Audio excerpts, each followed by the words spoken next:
Hi friends, ఈరోజు భద్రాచలం వాస్తవ్యులు కీర్తిశేషులు స్వర్గీయ శ్రీమతి నామాల నీరజ గారి వర్ధంతి.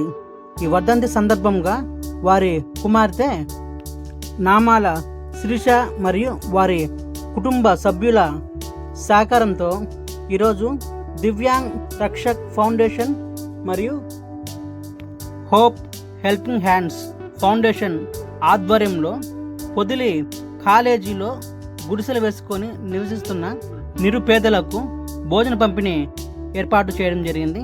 ఈ భోజనం అందుకున్న నిరుపేదల తరపున దివ్యాంగ్ రక్షక్ ఫౌండేషన్ తరపున నామాల నీరజ గారి కుటుంబం నిండు నూరేళ్లు సుఖ సంతోషాలతో ఉండాలని మనస్ఫూర్తిగా కోరుకుంటూ ఉన్నాను. ఈ వీడియో చూస్తున్న మీరు కూడా ఇటువంటి కార్యక్రమాలు చేయాలి అనుకుంటే కింద స్క్రోల్ అవుతున్న నెంబర్ కాల్ చేయగలరు.